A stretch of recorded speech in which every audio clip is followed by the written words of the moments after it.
So dili gid pwede mga idol nga dili nato la impyuhan no. Kinahanglan gyud atong pahangin-hanginan kay para mulagpot po itong mga namilit nga mga alikabok ba.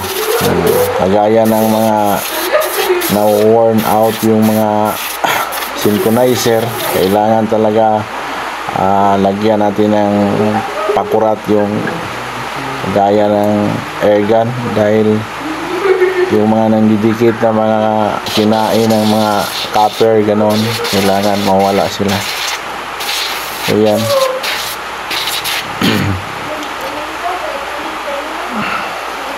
Ina-align na natin yung sliding sleeve yan sa kanyang sliding gear.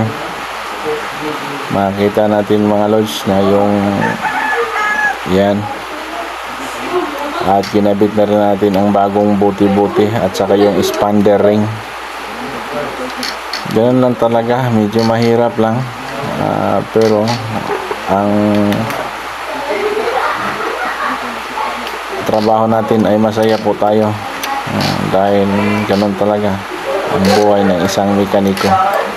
Yan ang synchronizer na bago, yung ipinalit natin sa nasisirang synchronizer. At nakabit na rin natin ang pilot bearing. Kita nyo yung pilot bearing, yan ang ano, hindi yan ball bearing, so parang needle type yung bearing nya. At kinabit na rin natin yung sliding sleeve sa third gear at saka sa second gear. Yan, kinabit natin yung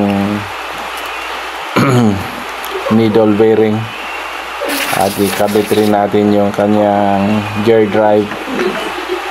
Belt-in na dyan ang synchronizer nya.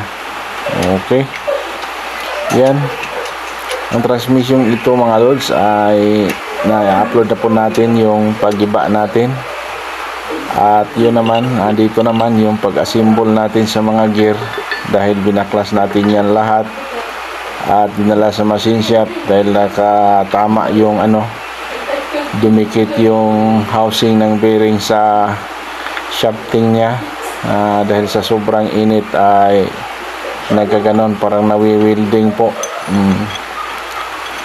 At yan naman ang sliding sleeve kung ating makikita mga lods. So kung sa mga manonood ng video ito, tapusin nyo lang, baka may makukuha po kayong aral dito at kunting kaalaman ukol po sa pag-assemble ng transmission.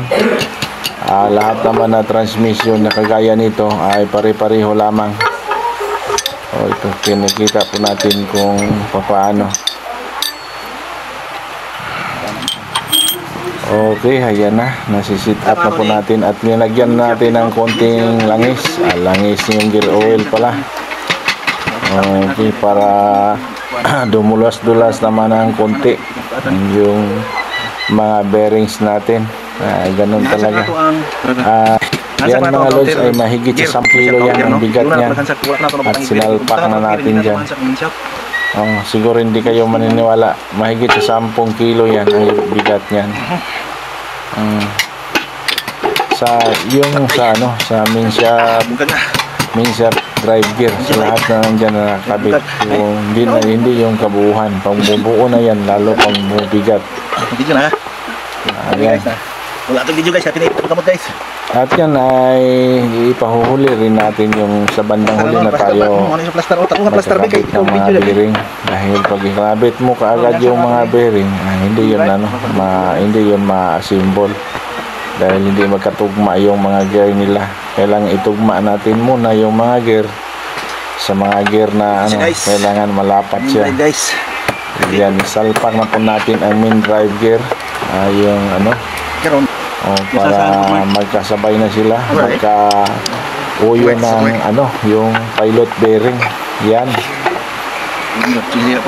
Okay, masayang araw, masayang umaga. Yan naman ay ang bearing. Kabit na natin yung bearing sa bandang huli sa yan ang bearing ng main shaft bearing. Okay, sa bandang atras po, yan po, tinatawag po siya ng rear bearing main shaft. Guys, tama guys. Ito guys, ang insert. Yan, iniikot po natin kung okay na ba. So okay na naman. Guys man. Pagkatapos niya na sit up na natin yung mga bearing, saka na natin ikabit yung bearing sa sa counter shaft drive. Yung counter shaft drive dun sa ilalim, pag mag-assemble po tayo, hindi natin nilagyan na una-una, hindi natin nilagyan ng bearing.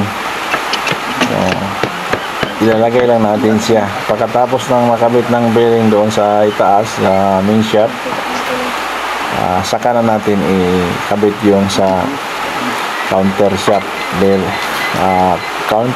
bearing. Okay.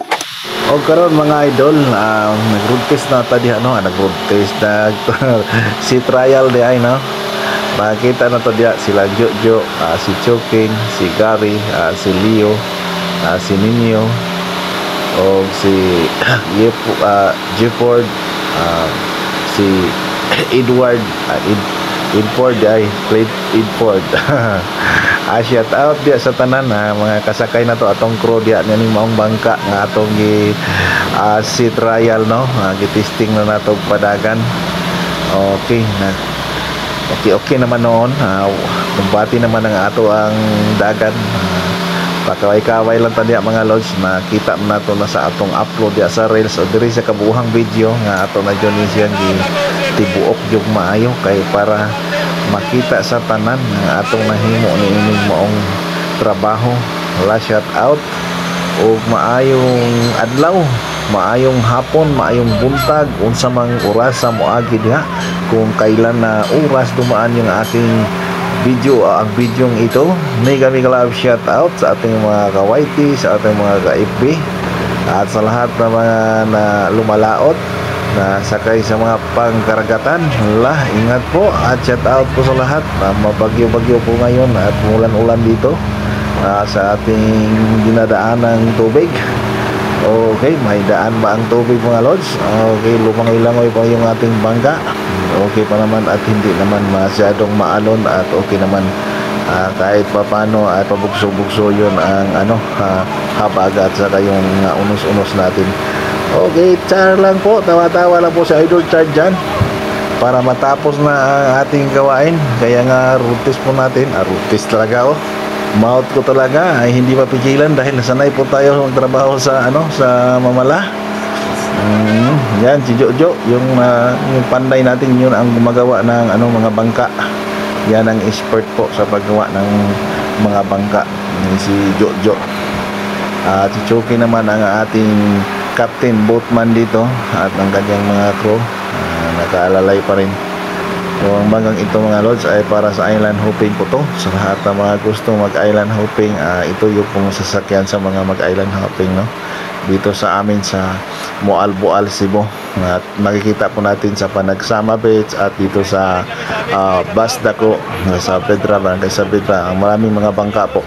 So sa mga gustong mag swimming sa dagat na malalim, okay, punta lang po kayo dito sa Moalboal, Cebu.